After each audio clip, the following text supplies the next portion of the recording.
J'espère que vous avez apprécié cette conversation avec Dan. C'est un ami, vous l'avez compris, c'est également un mentor. À présent, accueillons un autre intervenant de marque, Amy Edmondson, interviewée par un modérateur absolument merveilleux. C'est la raison pour laquelle d'ailleurs il n'est pas avec nous sur scène, Ted, qui va donc vous présenter Amy Edmondson lors d'une nouvelle session sur l'engagement des employés. Puis nous parlerons de la sécurité psychologique et de l'éthique. À tout de suite.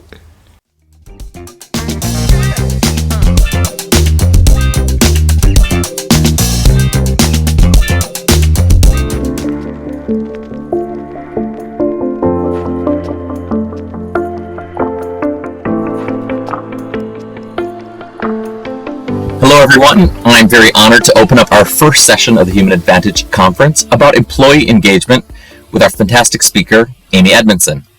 Amy Edmondson is currently the Novartis Professor of Leadership and Management at Harvard Business School. The Novartis Chair was established to enable the study of human interactions that lead to the creation of successful enterprises for the betterment of society. She's best known for her work on the effects of psychological safety on learning and innovation in teams. Professor Edmondson has been recognized by the biannual Thinkers 50 Global Ranking of Management Thinkers since 2011 and was ranked number 1 in 2021. Professor Edmondson is author of dozens of articles and 8 books, including the forthcoming Right Kind of Wrong, The Science of Failing Well, and the bestseller The Fearless Organization, Creating Psychological Safety in the Workplace for Learning, Innovation, and Growth, which has been translated already into 15 languages. Welcome, Amy. A big thank you for agreeing to participate in the Human Advantage Conference. It's a pleasure to be here. Thank you for having me. So, Amy, this first session really focuses on employee engagement within organizations.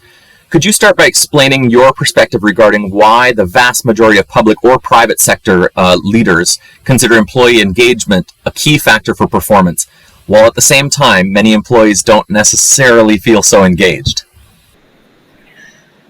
Well, I think in the knowledge era where we exist, it's clear. I think it's increasingly clear to people that work is discretionary or effort is discretionary, meaning it is very hard to objectively assess and determine whether and sort of require people to work harder than they are. It's invisible in a sense.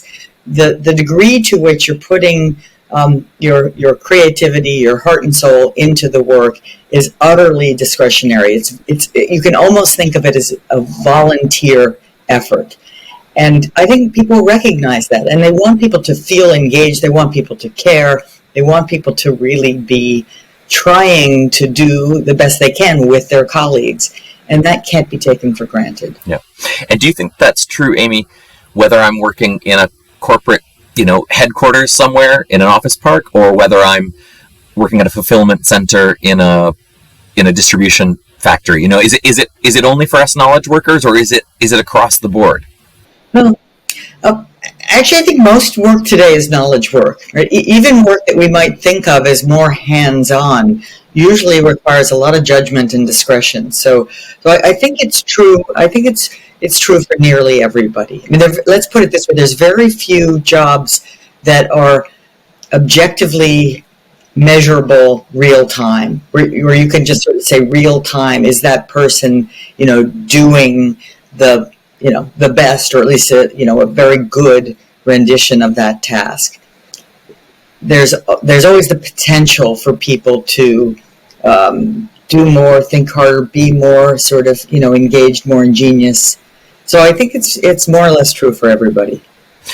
And you mentioned in some of your writing that being too focused on the short-term material offerings, things like pay or flexibility, particularly post-COVID, don't necessarily work so well. Could you go deeper into this? Because as an employee, I have Eric here, I have my boss on the line. It's easy to kind of default to those things, right? Yes. Tell us more.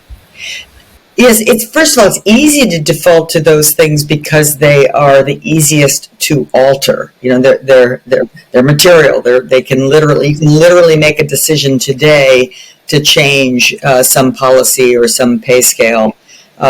and they are the least sticky. Let's start with pay. Pay is something that we get accustomed to, and it doesn't motivate per se. I mean, any increase motivates very temporarily, but it's not a long-term motivator in the way that purpose and community and growth and development opportunities are harder to. Well, as we go from the material to the growth and development opportunities to the culture and community and to the purpose, each one gets progressively harder to alter, but more enduring, have a more powerful, longer-term effect. So this is based on work that I've done with Mark Mortensen at INSEAD on what we call an integrated employee value proposition. And all of those categories are ones that have deep literatures associated with them, but they're not frequently looked at together. What is the impact of one on another, and how do they work as an integrated set? And that's what we've been digging into. I want to dig in a little bit on the idea of flexibility. Obviously, in this kind of, we're all tired of talking about COVID, but in this kind of post-COVID world we're living in, there's oftentimes an expectation of endless flexibility, of always working from home. I'm based in London, and we saw kind of an exodus from the city of people moving far enough away from London that commuting in more than once a week is almost impossible for some people because the life choices that they've made. How do we, as leaders, as employers, how do we provide flexibility that makes people feel that they can, have that work-life balance? And at the same time, I'm thinking of the article in Harvard Business Review of you and Mark's work, also talking about, creating atmosphere for juniors to learn. Tell us a little bit more about how to manage flexibility. But I think the first thing you have to recognize is what you just said, which is there are relationships, and therefore there are trade-offs. And so I can't have ultimate flexibility and deep relationships, right? I'm trading one against the other, and flexibility makes the most sense. I mean, flexibility defined as you can work wherever, whenever you want, for tasks that are both individually accomplished and modular, meaning the interfaces with other people's work are uncomplicated. And as soon as you violate, one or the other, that the interfaces are in fact more complicated, that the tasks do have a high level of interdependence, then flexibility is at odds, even not just with sort of relationships, but even with quality of execution. So it's actually, Mark and I advocate just step back and look at the work first, right? What is the nature of the value that we are providing for our customers, and how does that value get produced, right? And if part of your answer to that question is through teamwork, through interdependence, through the integration of people with diverse skill sets and areas of expertise, then we have to give a deep and long thought to what kinds of flexibility work best. So that can't be everybody just doing whatever works for them as individuals, right? It has to, at the very least, being what works for us as a team. Right? And maybe what works for us as a team is some time together, and then, we coordinate, we brainstorm, we get that energy that brings, and then we allocate certain tasks that can be done individually, and off we go, and we can connect electronically as we need to along the way. But whatever the answer is, it has to be at least a team level answer, not an individual level answer. And I would assume you have some leaders asking you for that perfect combination of how many days do we need to be face to face and how many days can we be remote, and it's so contextual, I assume. But yeah. Right. It's so specific, and we don't have an answer to how many days, but I think we can say it needs to be thought about, it needs to be experimented with, and it needs to be updated as more is learned. We've kind of dove in already, but I want to take a step back to what you mentioned before. So, to you, what are those main drivers of employee engagement? You talked about designing and implementing an employee value proposition, which consists of those four integrated or interrelated factors, right? Material offerings, we talked about a little bit, growth and development opportunities, connection community, and meaning and purpose. Can you explain, you've kind of touched on it, but how did you come to those 4 areas? Well, we came to those 4 areas by the sort of existing literature, just taking a look at the kinds of things that have been written about and studied as drivers of employee engagement and retention. And as I said, there are separate literatures on each of these, and the trade-offs between them are less well attended to. But these are all, and that you listed them in the right order, really, from sense the most foundational or material that obviously must be there, but has the least enduring impact, on motivation. And at the top of the pyramid, if you will, is purpose and meaning. And I think all of us long to be doing something that matters, to our colleagues, to the world in some smaller or larger way. So and yet, how do you create a sense of deep purpose in people? That's it's not something you do with just a flick of a switch. So there's this sense that the things that are more enduring and powerful are harder to build, but have more lasting value. And then there's the things that sort of easier to change, have less lasting value. And I've seen, as that's been represented graphically, I've seen the kind of, shorter term to longer term and the kind of more individual to more collective. I have a question for you on a maybe a slightly different measure. Do you see a difference in career stage? For example, almost all those kind of 4 pillars seem quite important when I was a young employee, right? I was really making, I needed money because salaries are lower when you're a junior employee and cost of living is not necessarily lower, until you have children, etc. But also I really needed community and kind of camaraderie at that younger stage, because you're a first jobber. You've kind of left university or a master's program, and you really are kind of, maybe meeting your future spouse, etc. And now I find kind of mid-career that my needs for community are a little bit different. And also, there's more juniors in a business typically and kind of mid-levels. And the further kind of you get up, you don't necessarily have quite as many contemporaries. Any thoughts on kind of career progression or life stage? Yeah, I think there are clear implications of what we're talking about for life stage. And that's part of the challenge, is that this whole conversation has to be a conversation about us, right? About the organization, not about the individual.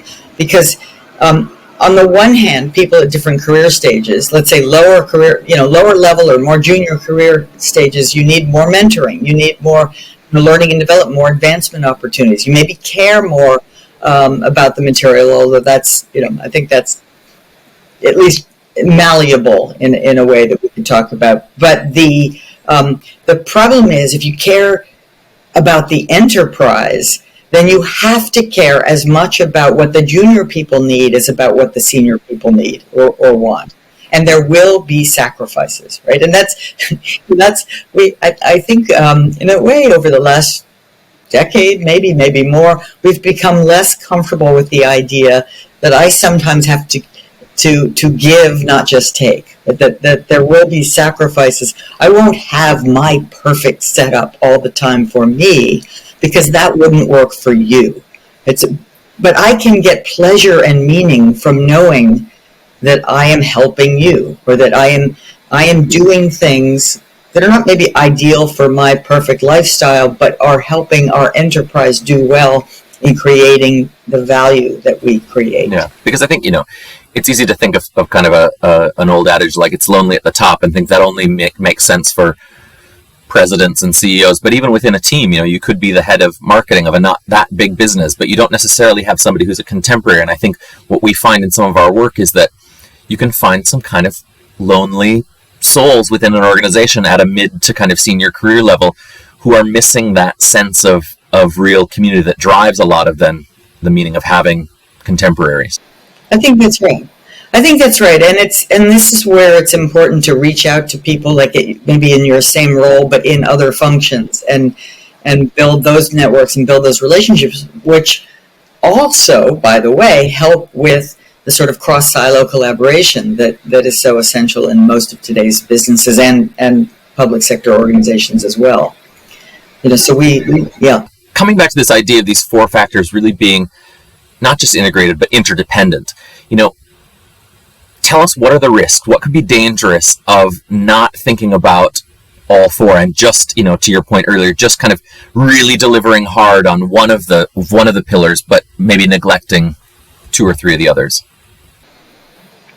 I think what you get, depending on which of the pillars, they have different meanings, but you get long-term consequences that are problematic, right? So if you don't invest enough, for example, an obvious one in growth and development, over time, the talent pool and skill set that you have in your organization doesn't keep up with the changing needs of the market.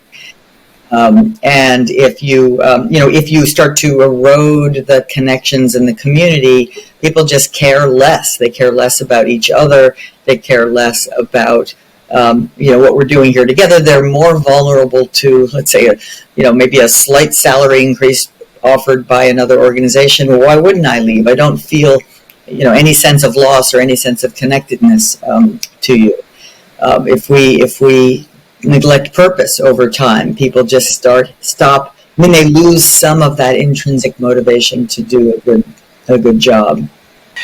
You just mentioned purpose, and I want to talk about that. We've been seeing a lot of our private sector clients coming to us and talking about a brand. Let's particularly say kind of a brand purpose, like where there's a product or a service to be sold that's not necessarily at face value the most purposeful. It's a biscuit, it's a cookie, it's a motor oil, it's a pharmaceutical medication that's, maybe not life-saving, but nice to have.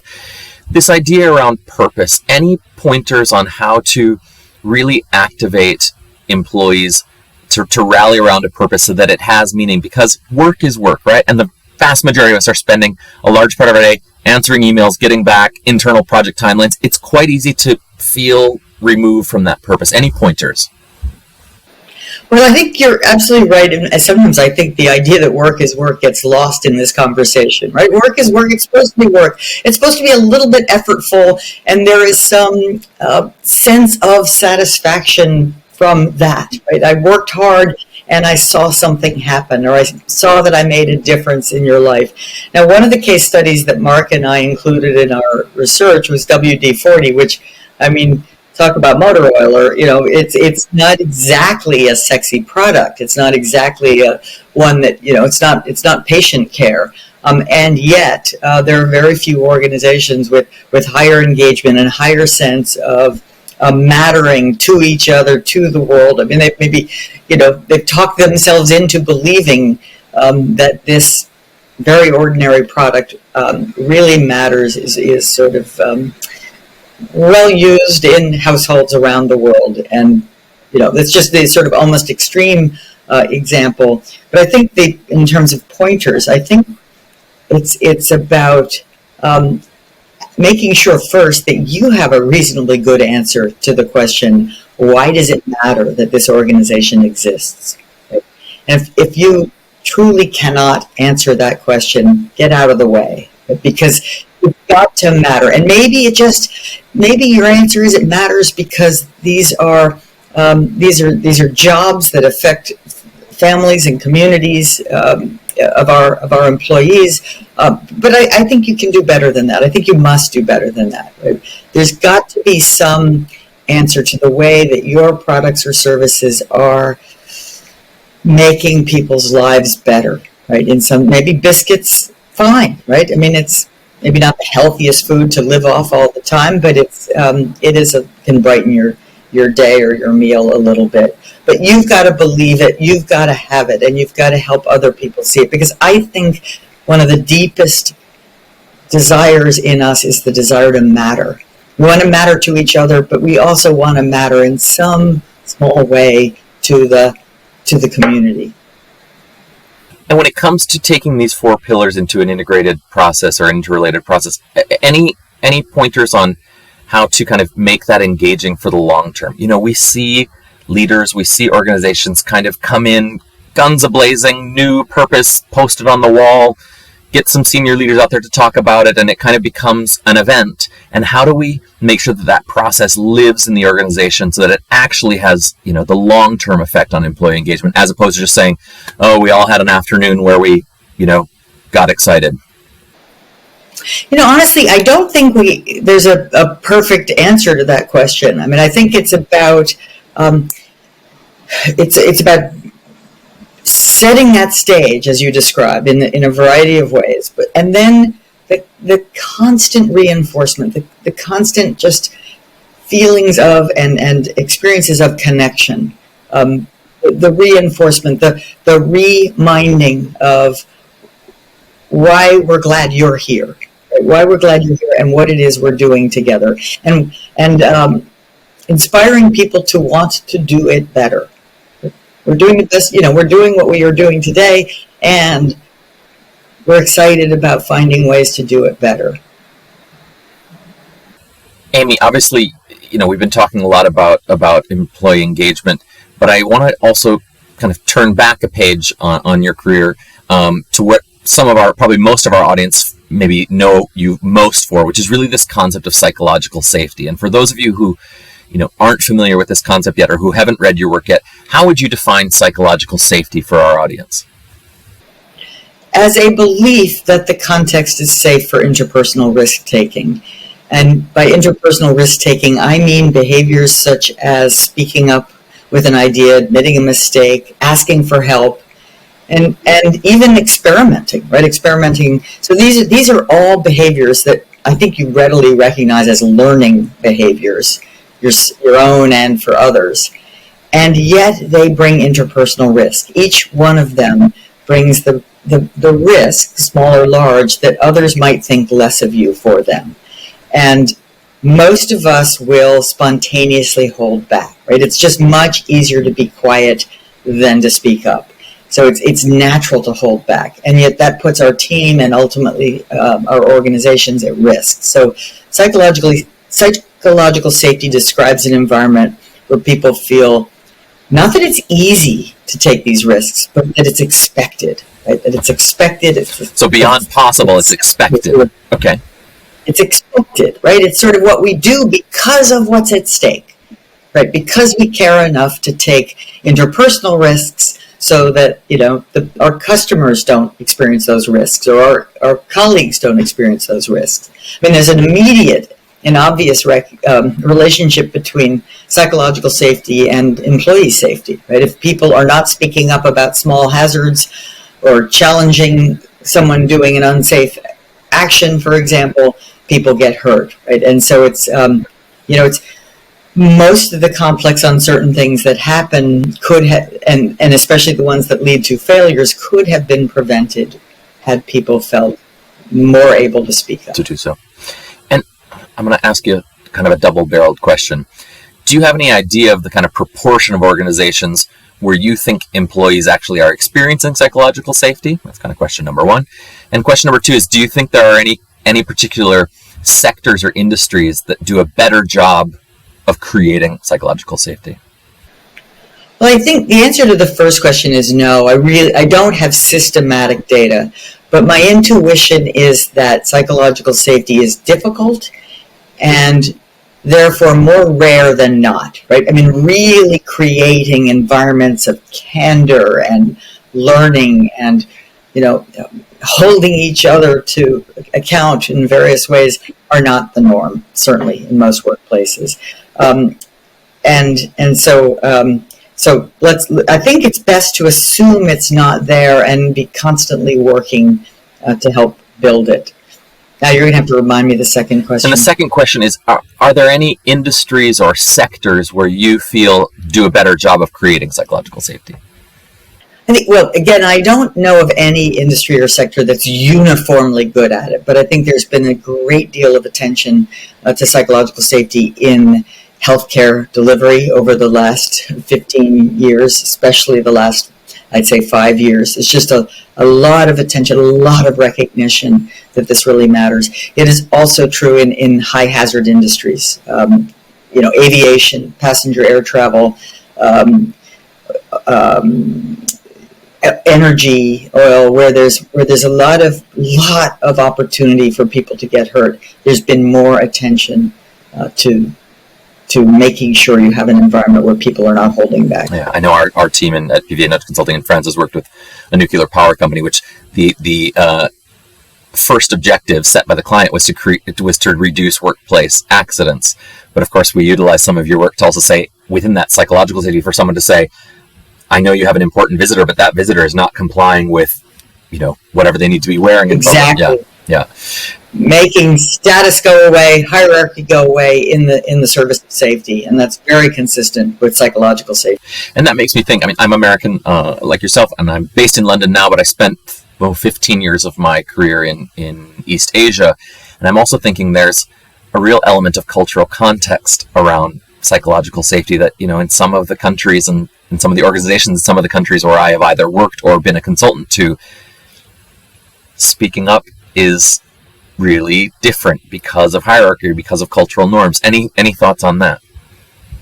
Yes, it's an issue that comes up a lot, and the short answer is yes, there are cultural differences, and hierarchy is taken more seriously in some cultures than others. That's a given, and yet the work itself doesn't vary very much, right? Meaning that the need for psychological safety is just as great whether you're in Asia or in London or in the United States, right? It's the modern economy is requiring more speed, more candor, more problem solving, more ingenuity. Therefore, you have your work cut out for you, perhaps more fully. And from your observations of various sectors and let's say the marketplace more broadly, is psychological safety on the minds of leaders, or does it sometimes need to be reframed as better retention or better attraction of talent or better team success or higher rates of innovation success? Is the marketplace motivated by psychological safety, or is it our job as kind of appliers to do some framing there?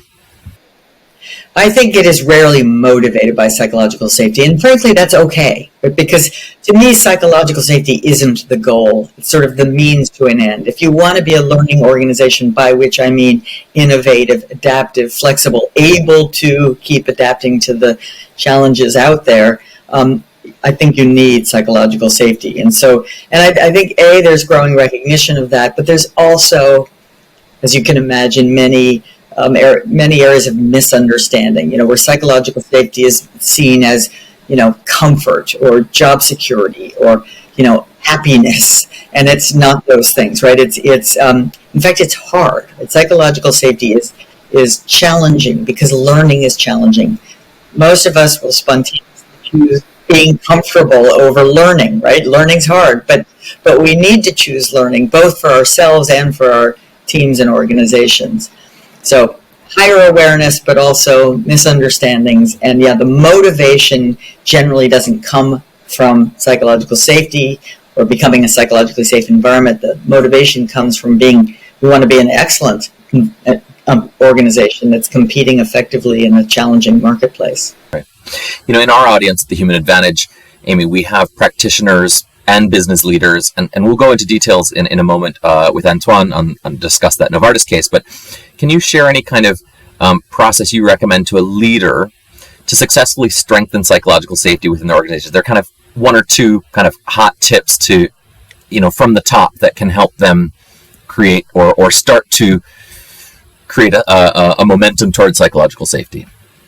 Well, I think the number one is to just call attention to the nature of the work in today's world, right? Just call attention to things like the magnitude of the challenge, the level of uncertainty, the desire for, creativity and input. When you are actively saying, we can't do this without your brains in the game, that's sort of job one.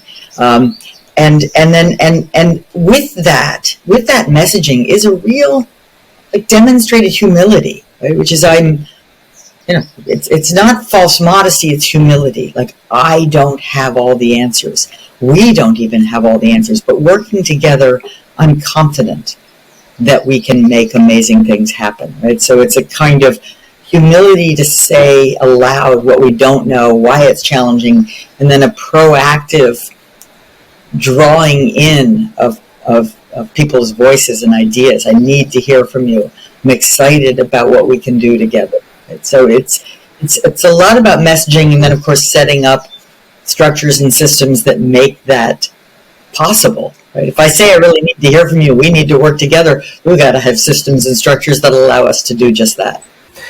Amy, I know we're coming to the end of this first initial conversation, but we can't let you go without speaking about your new book, The Right Kind of Wrong, The Science of Failing Well, which has just been released at the beginning of this month.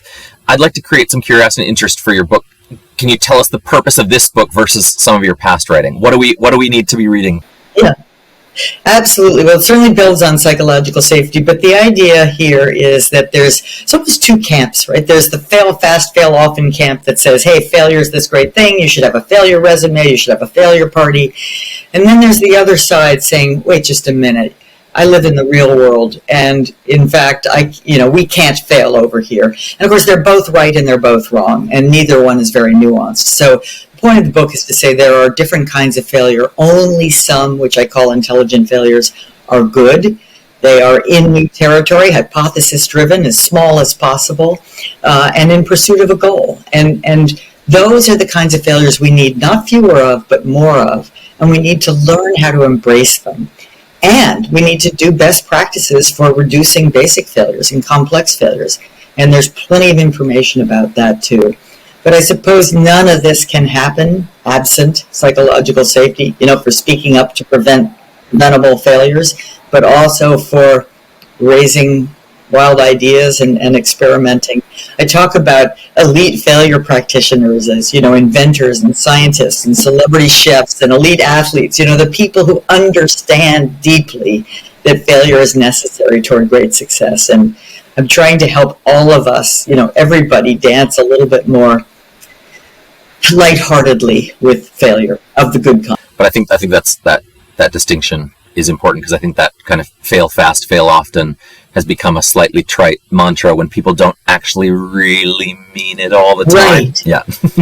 Yes, and then you've got this sort of awkward thing of double speak. You're saying a message you can't really believe, and of course you can't, because it's not nuanced enough. Fail fast, fail often, but really make sure there's some winners in there as well. It's like, well, right, yeah, right, exactly. And that's that's the point. If you fail well, you will in fact be producing the knowledge you need for the next experiment to go better, and eventually, and often quickly, you'll get to some astonishing new idea, product, service. Music to my ears. I'm a bit of an anti fail fast, fail often, and also what you say also is around experimenting. I think that's what's so important as we work with both public and private sector organizations, is that applying behavioral science, applying these principles is really science. It's not magic. It's not alchemy. Nor is innovation. Is not magic or alchemy. We really need to build in that desire to experiment and test. See, that's really where it starts and where it ends. It's about experimenting. We've got to be comfortable experimenting. It's spontaneously uncomfortable, but we can get more comfortable with it. Absolutely. Thank you so much, Amy. We really highly recommend that our attendees read any of your insightful books, but of course, the newest one coming out now. A big thank you for this first conversation, and excited to have the next one with Antoine. Thank you, Ted. It was great speaking with you. Thanks so much.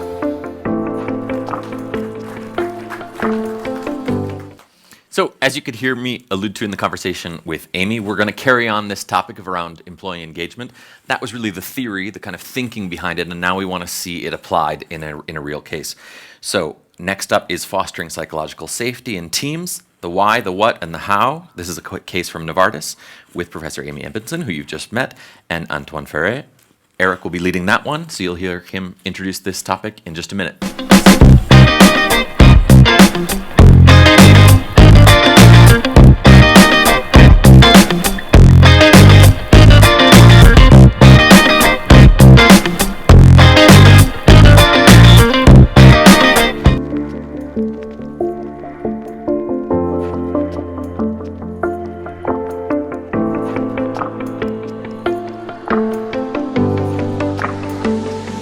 Hello again, everyone. I am now excited to host our panel discussion, Fostering Psychological Safety in Teams, Why, What and How, the Novartis case.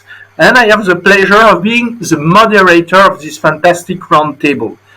By now, I think you are familiar with Professor Amy Edmondson and had the pleasure of hearing her talk.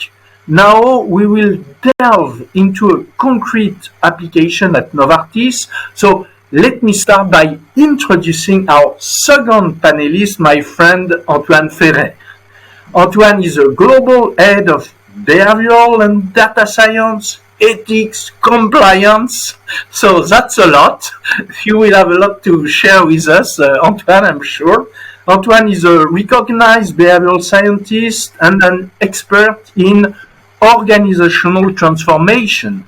He is a published author, and I do recommend his articles, and a fond amateur actor, as he regularly performs in Basel Theatre.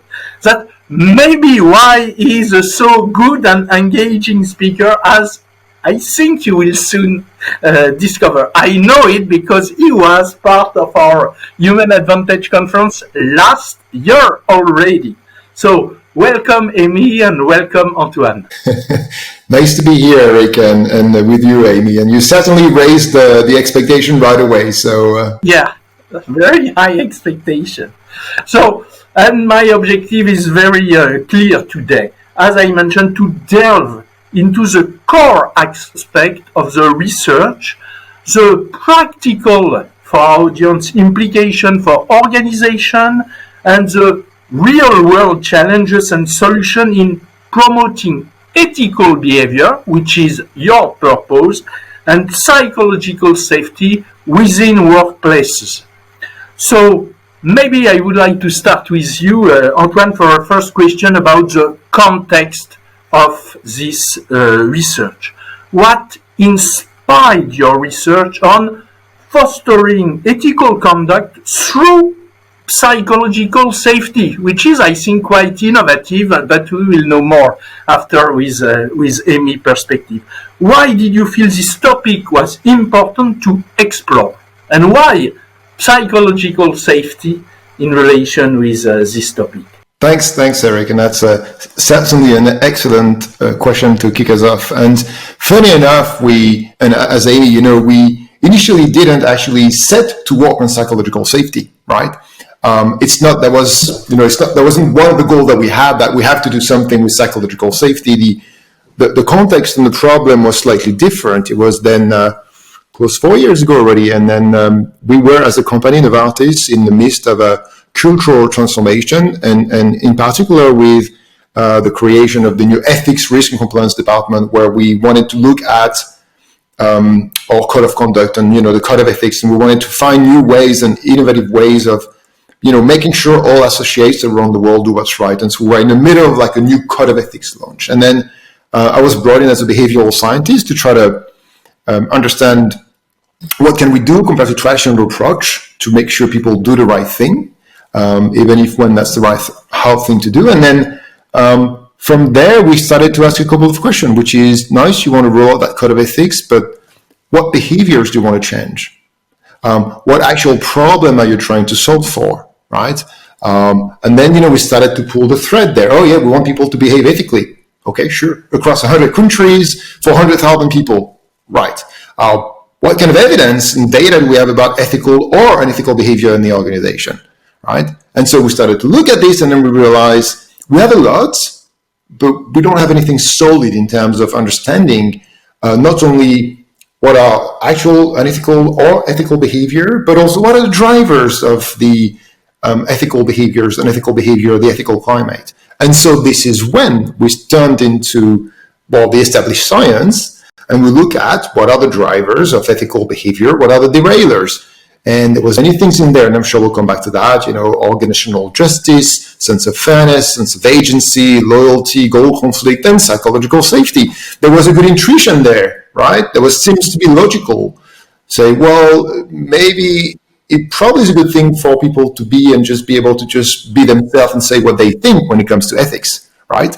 If you assume people have a good ethical base, maybe you want them to carry that through and bring that whole ethical self to work. So that's how we sort of made sure that psychological safety as a psychological construct was one of the key things we measured with the global baseline survey that we launched, right, in Novartis in 2021. That's how we came to psychological safety as one of the many ingredients in the behavioral ethics recipe, put it this way. That makes sense. Thanks a lot. Good intro. Amy, were you surprised when Antoine contacted you to conduct research on psychological safety in relation to ethics? I wish I could say yes, but I think it's a very natural connection, at least from my perspective. You know, from where I come from, it makes perfect sense to at least ask the question of how comfortable are people in speaking up, because when people are not comfortable speaking up, ethical behavior is more at risk. So what we looked at was really whether that was, I mean, that seems logical, right? But whether the data supported that idea that when people felt more able to speak up about risky things in general, but say few things are as risky to speak up about as a perceived violation of ethics on the part of someone else, that ought to be a relationship that exists in the data, and indeed it did. So to back up and just talk about this conceptually, when people feel enabled to speak up with questions or concerns, and especially in a kind of early way, that often allows the prevention of more consequential problems, including, if not especially, unethical behavior. Mm-hmm.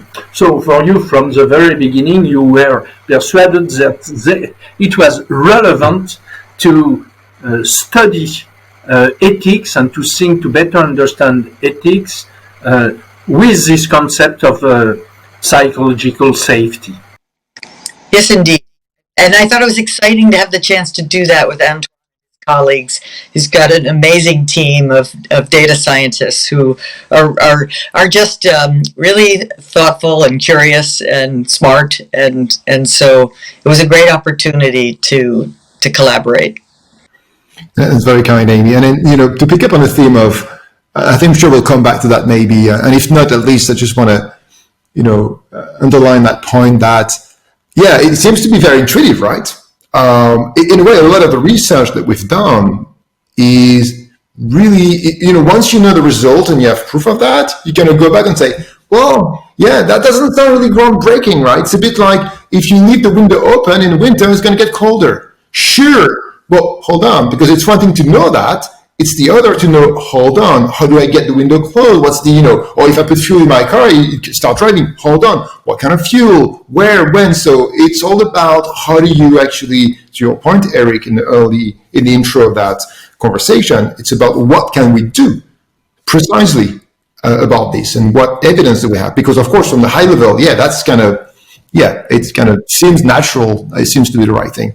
But the key difference is having enough evidence to be able to design intervention.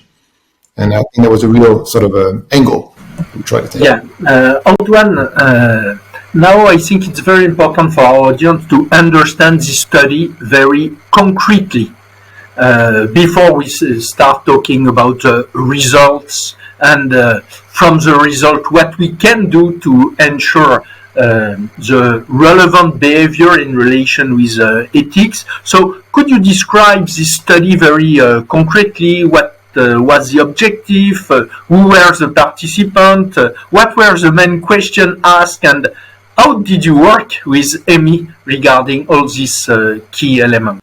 Yeah, no, absolutely. So maybe, Amy, I'll pick a stab and then you jump in because you were involved from the beginning. So basically, as I've said, we had this idea and there was, then supported by the sponsorship in the organization to say, hey, we got to establish a baseline of the state of ethics in the organization. And there's many ways to do that, but one of the ways is to get into people's perception of what is the ethical climate, what are the things around them, because we know as behavioral scientists, it is very close to the reality, because those are those perceptions that drive behaviors, right? There's no such thing as what's the objective reality of the ethical climate. Well, it's about how people feel about it, largely. So that's why, exactly. There was a good instrument for, it's not a poor proxy for measuring something. In that case, it's like very good instrument. So we designed a global survey in Novartis, that very extensive for such a corporate survey, I would say. So that has about 60 questions, plus or minus, with all the different branching.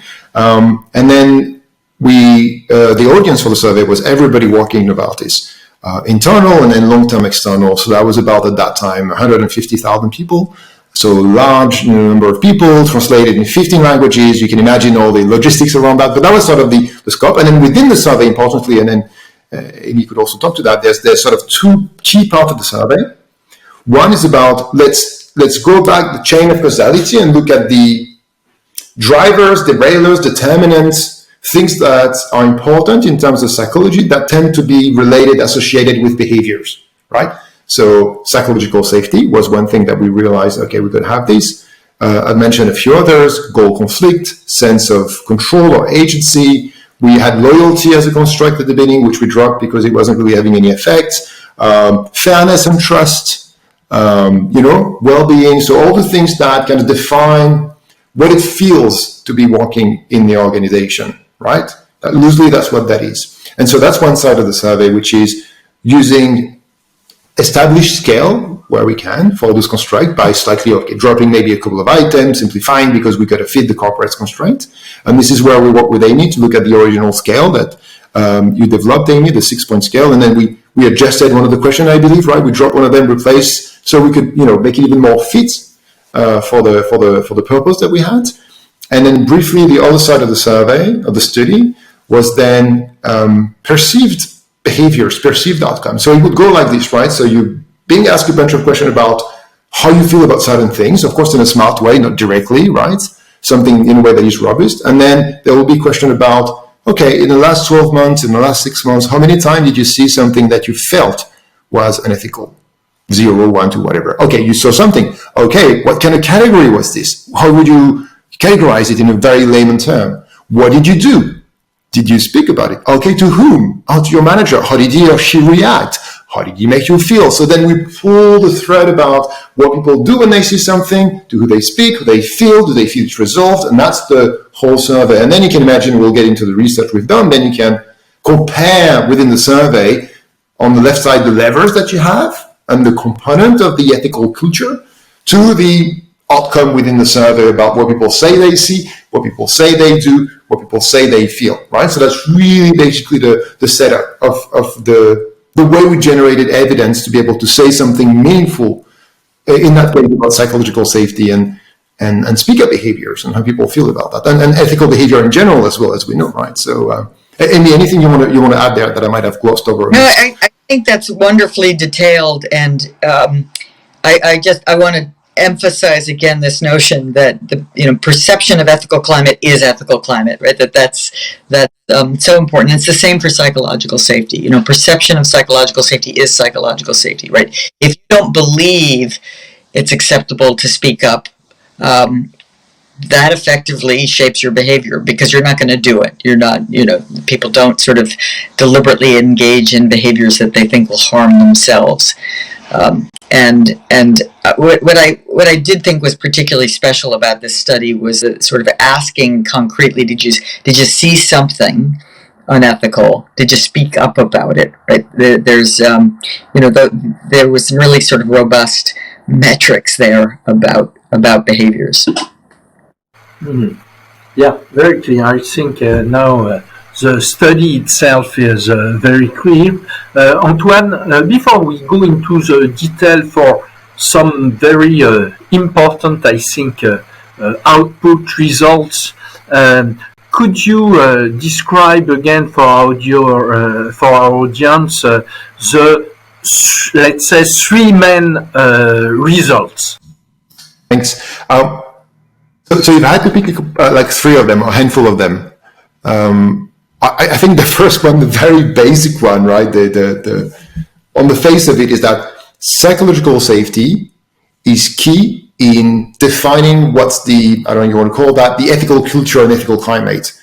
And it is because, as we saw in the research, it is really closely associated to other elements that are important within an ethical culture or culture in general. Sense of fairness, goal conflict. It is almost very central, right? It's something that is really across. So that's the most basic fact, which is, it is really associated with all those other things that are important here in terms of establishing a good ethical culture, to speak narrowly about ethics here, right? So that would be the first thing. It matters for ethical climate. The second thing that's more, let's say, narrowly related to the objective of the research, or at least the topic of the research that we published with Amy, is, and that's where it seems intuitive, but it was really heartening to see that in the data. It's just the more safe somebody in a team feels psychologically, the more likely it seems, or the more associated it is with speaking up in useful ways, right? So the more psychologically safe somebody is, then the more likely he or she is to say something about something that they saw that they felt was unethical. More precisely, it's not just say in different ways, it's say something in a way that is useful for an organization, so they can act on something, which means going to your manager, speaking to HR, going to legal or your compliance department. And the less safe people were psychologically, then the more likely they were to keep things for themselves, speak to family and friends, which is probably the worst for an organization, right? And so that was a beautiful, let's say, association there. Of course, correlation is not causation. We're talking about within a cross-sectional survey, right? So although we run regressions, it is not pure real causation, but it is associated, and then you can guess about the sense of the directionality of causation. So that's the second one. The third one, which maybe is less linked directly with psychological safety, but to me was really important, and it is still today in terms of how I talk to different leaders in the parties, is when it comes to psychological safety, when it comes to actually speaking up about things, yes, top management is important. Yes, you want to have the tone from the top. Yes, you want to have the global webcast. You want to have integrity in one of your values. You want to have a code of ethics. But it's all about the first line manager, the person who's managing you. Because what we saw is that when people choose to say something about ethical behavior or unethical behavior, when they choose to say something, 80% of the time, they go to their managers. Right? That's the thing that they do. And so the question becomes, okay, how do we equip those people to shape the culture, to make sure people feel safe? Because they are the first port of call. So I think those are the three, from my side. I mean, there's many other insights, but the three key insights that can resonate with, and you're able to do something with that in the organization, especially the last one. That's a good call to action for managers, right? Here's what it means to be ethical, right? It's more than just talking about ethics. Is making sure you react accordingly when somebody comes to you, right? Is doing the right thing when it's the hard thing. Somebody brings me a problem. What do I do? What's a natural thing to say? Oh, don't worry about it. No. What do you do, right? So it's not easy, but it's, that's the three things. Amy, do you want to?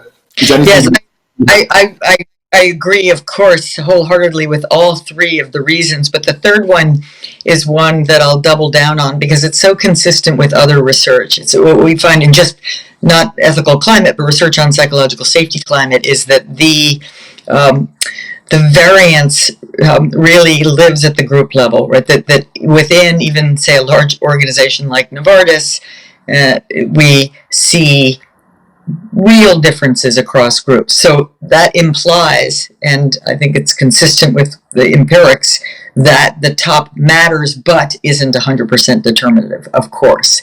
And it really does put, the data really shine the light on the leaders in the middle, the frontline managers, the project managers, the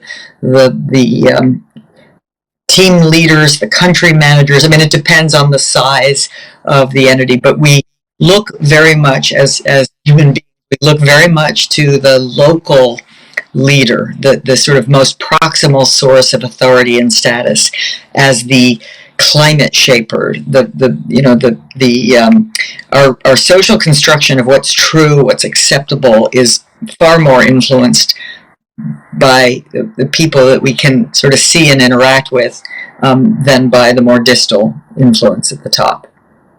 Mm-hmm. And Amy, what has surprised you in the results, if something, and what was more a confirmation coming from after a lot of studies you have conducted?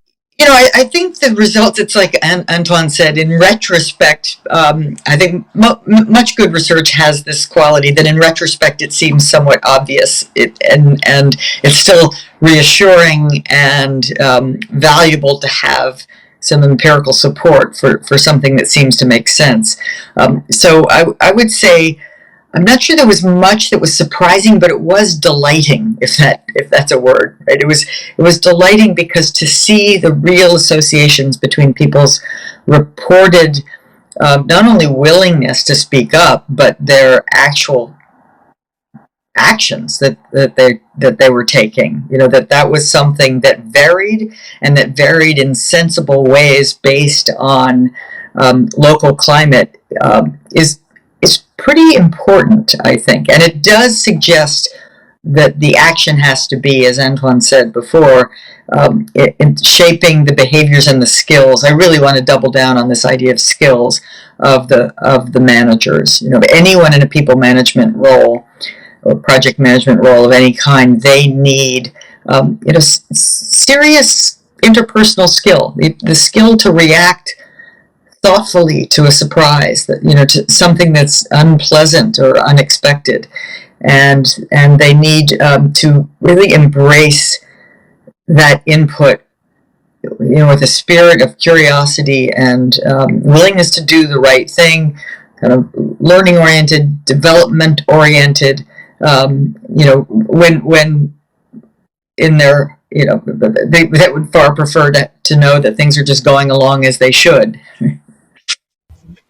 Eric, maybe if I may, there's one thing I think that is worth mentioning. I don't know if that would be surprising, but something that gave us pause and is that there was like two set of logical association, right? One was like the more psychologically safe somebody is in a team, the more likely he or she is to raise problems or take basically interpersonal risk by doing so, right? But equally then, the other association that I don't know if I can say was stronger, I can't really put those like statistical word there, but it was equally in the graph at least, non-scientist, the slot was big, was the association between the amount or the volume of unethical behavior or perceived unethical behavior being reported in a given group and the level of psychological safety. And I say that in that order because we can assume that it's that sense of direction of causality, right? And that was also worrying, which is, again, in areas where that seemed to be more, let's say, toxic or less ethical, then you had de facto less psychological safety. So where you need most psychological safety for people to say something, this is where you naturally need the least, right? So that's a bit of a catch-22, right? Because then it also segue into what can we do? And it shows you that if you treat the organization the same way by having like global psychological safety training webinars, then the one that needs the most will benefit the least. And I'm sure we'll come back to that at some point. Talking about the following up experiment we've run as well. But I think that was something that, make us pause a little bit that, okay, where we need the most is where we are the least by default, right? Right. Yeah. It reminds me of a phenomenon that Chris Argyris, one of my mentors, identified of self-sealing dynamics, right? And those who are, most in need of learning, maybe most walled off from it because they're most at, they feel themselves to be most at risk if they're not already, perfect or seen in a good light. Mm-hmm. Thanks. Amy, the research highlight, and I think Antoine has just mentioned this, the role of line manager in creating a safe environment for discussing, in this case, ethical concern? How can organization, from your point of view, empower line manager to play this critical role in an effective way? I think that it's a combination of training and empowering. You used the word empower already, but what does that mean? It really means just giving permission and over reminding people this is in your role. Your role, you are allowed to take this on. You are requested to be curious and asking people what they're seeing. You are and give them sort of training and support and having the most productive, learning-oriented response possible.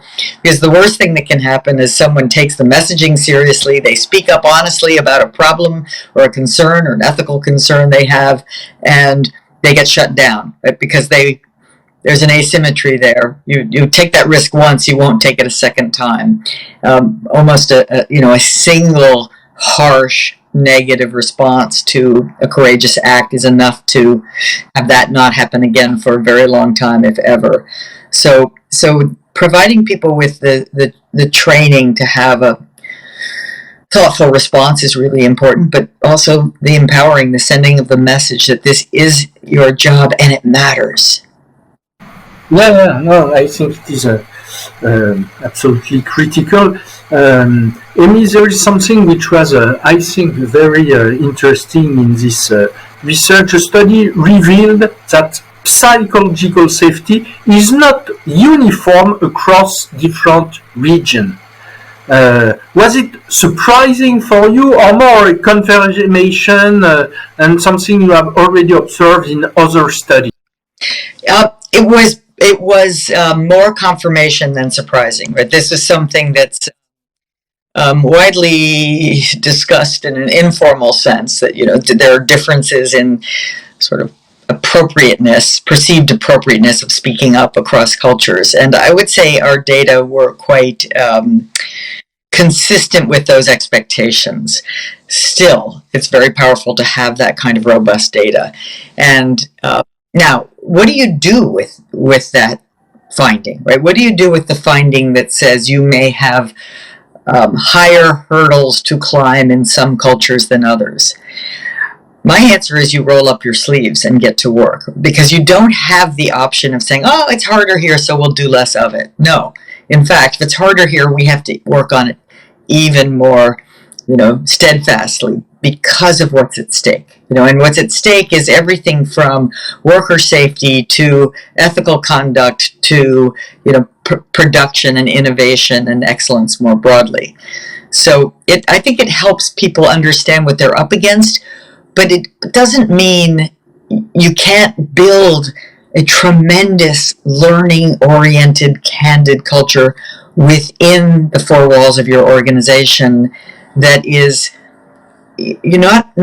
not violating, but not necessarily perfectly mirroring the external culture. Mm-hmm. Okay. So it's raised another challenge, which is dealing with different situations. We know in behavioral science we are used to say that context matters a lot. I think in psychological safety, context matters a lot, and solution has to be tailored to be efficient, taking into account this situation and context. Antoine, you mentioned the importance of cross-functional collaboration between the ethics, risk, and compliance function and HR in building a culture of ethics and performance. Could you elaborate and tell us more about this? Thanks. I think this is really something really important. I mean, here we talk about ethics, risk, and compliance and HR, but it's important all across the organization to collaborate across the silos. We all recognize that.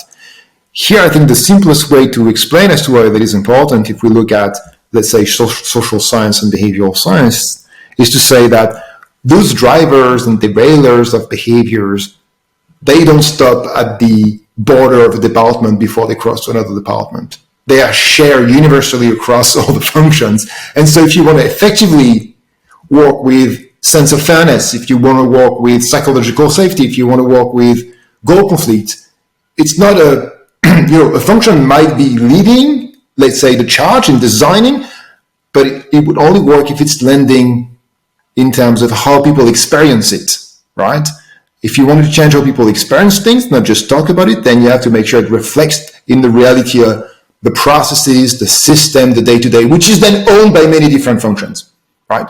So as soon as you go to the sort of behavioral space, then it's clear that it doesn't sit in one function, right? And so that's why here we, in Novartis, it's called people and organization. We realize that is critical for us to work with them because, basically, if you look at what is a good ethical culture, it's largely a good culture. What is good ethical leadership? It's largely good leadership, right? First line managers, 80% of people that choose to speak up, go to them. How do we equip them? That is not an ethics, risk, and compliance. That is actually nobody's function. Somebody's going to help drive this, but it must be a collaboration, right? Otherwise, it's doomed to fail. And so that's why it is so important. And that's what we do in Novartis. We collaborate not only with P&O, but also across functions to make sure that whatever we try to do, whatever behaviors we try to drive, it is reflected into how people experience it in the day-to-day, which involves influencing, changing process, policy systems that are owned by different people. Really. And we know, again, from past research from Amy, that you talk about in teaming, for example, that cooperation is absolutely critical and psychological safety is critical to encourage cooperation. Yes, it's absolutely critical. In fact, collaboration or teamwork was my original sort of focus and why psychological safety emerged as an absolutely crucial attribute of effective collaboration. And in more recent years, since that original work, I began to get interested in this problem of cross-functional collaboration and collaborating at the interfaces between areas of expertise as well as between functional groups, country groups. And I could go on all day, but I won't, about the barriers to collaboration. Right? They are based on incentives. They're based on just misunderstanding each other, problems communicating with each other. In a way, you could boil those down to the challenges of learning from one another when we come from different groups. But if we want to get anything done, particularly anything innovative done, we have to do it. And psychological safety plays a crucial role in making that happen. But so does slowing down the conversation to sort of double check that we're understanding each other on the words we use can mean very different things in different groups. So it's probably not an overstatement to say that the success of most modern organizations depends on effective cross-functional collaboration. And it's also not an overstatement to say that's really challenging. So what does that mean? That means we need a lot of leadership, a lot of skill building, and definitely a lot of psychological safety. Last question, because unfortunately we are already at the end of our conversation. It was an absolutely great one. Antoine, and what about the action? Because when we have understood correlation, explanation, drivers, and so on, what could we do to encourage ethics? I'm really glad we still have another 45 minutes for this. You don't! Oh, okay. So, in a nutshell, as we say, if we take a step back from that original initial sort of study, say evidence gathering exercise we've done with the survey, and also looking at these, reconfirming in a way the importance of psychological safety, then what we did the following year is then we realized, okay, psychological safety is really critical for us in terms of driving the right kind of speaker behavior in the organization, right? And here's the level at which different teams are across the organization. And it is important for not just ethics, but as we know, for a lot of other desirable outcomes performance, sense of progress, many things, right? And so then the action was to say, okay, once we try to educate people about why it's important, as we discussed in terms of the role of the first line manager, we'll also try to find ways to increase psychological safety, right? How do you increase psychological safety? And then, as Amy knows, we run a large-scale randomized controlled trial in Sandoz, a division of Novartis, and we try to find ways, very simple ways of nudging managers into conducting their team meetings a bit differently in a way that raises psychological safety. And it was just a simple email intervention. And we found ways, substantially to increase how people felt and whether in turn they were more likely to say something when they saw something, be it something unethical, be it that was about brand ideas, be it something entirely different, right? And so equipped, let's say, with the initial evidence, then you can find ways that are cheap, that are not complicated, to actually act and try to move that lever in a certain direction, right? And so the question then becomes, you do that pilot, and then you can then try to scale and transform. The message here in closing from my side is just two things here in terms of the actionability. One, through that whole set of research, we learned and we confirmed that there's a way of increasing psychological safety without talking about psychological safety at large to all your employees. You can, you don't necessarily need to. You want them to experience it. They don't need to know about psychological safety. You might need to know in terms of people designing the policies, but the people actually working day in, day out, they don't necessarily need to, right? So that is really important. I'm going to start with what you just said, Antoine, and say, I actually think it might be better advice not to talk about psychological safety, at least in terms of, I'm not saying it should be off limits, but at least in terms of framing what you're trying to do, right? I think it's actually more powerful to frame it in another way. And my current favorite framing is, it is absolutely crucial that people have high quality conversations, right? In an uncertain world, we need to have high quality conversations to make good decisions, to develop people, to connect with customers, you name it. We need to have high quality conversations. And I think the three sort of action items are, first of all, emphasize how important this is. Secondly, emphasize how difficult it is. I think we tend to think of this as something, well, of course we can do this. We're adults, we can have conversations. No. High quality conversations where we're using evidence and engaging in advocacy and inquiry and walking down the ladder of inference and, really just trying to understand each other in a way that both of us or all of us are learning as we go. Those are highly skilled, highly rare. So they matter, they're difficult, and then offer support for developing those skills because of what's at stake. You're right. We don't need to. We maybe shouldn't talk about not just psychological safety, but all the concepts we want to push through the organization as concept. Let's put it this way, right? But equally, the other thing that I think is really important, because this is, a conference on behavioral science, right? And so sometimes people look at behavioral science and say, oh, another tool in a box. I can use that. When do I use this? When do I not use this? Here's this magic one here, and that they can do some nudges and something's going to happen.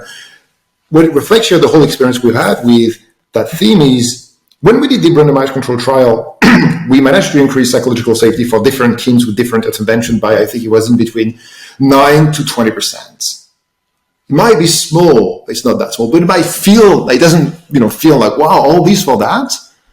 But I think when it comes to, especially this kind of difficult thing, culture transformation, it's all about marginal gains that accumulate over time that you can measure. I think in larger corporate organization, we have a bias towards transformation. We want to transform this, we want to transform that.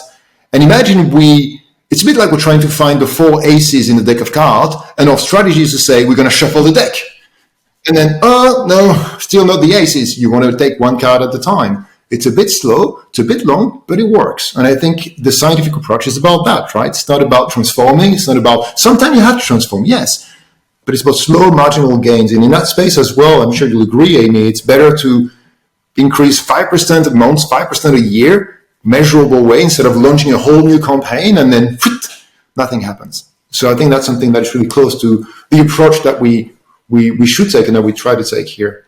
We should not downplay the importance of continuous improvement by any stretch.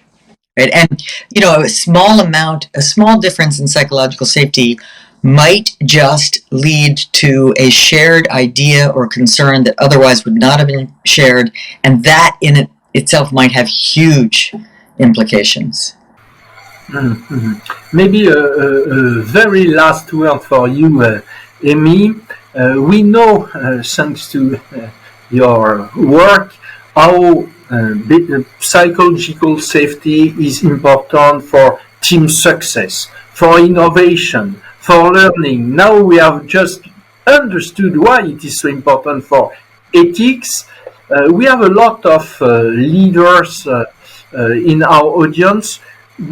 Could you give one piece of advice for leaders who would like to start reinforcing psychological safety in their organization? Be humble, be curious. So, and that sounds like two things, but I think they go very nicely together. So humble is the humility to know that you're a fallible human being working with and among other fallible human beings. Things will go wrong. People will make judgment errors and lapses. And so we just take that as a given. And then instead of being sort of punitive and angry about that, get curious about why it happens. And that curiosity gives you much more of the scientific mindset that I think you need to make a difference. So thanks a lot. Thanks, Antoine. Thanks a lot, Amy. I think it was a wonderful conversation, and it was great to have you at the Human Advantage Conference.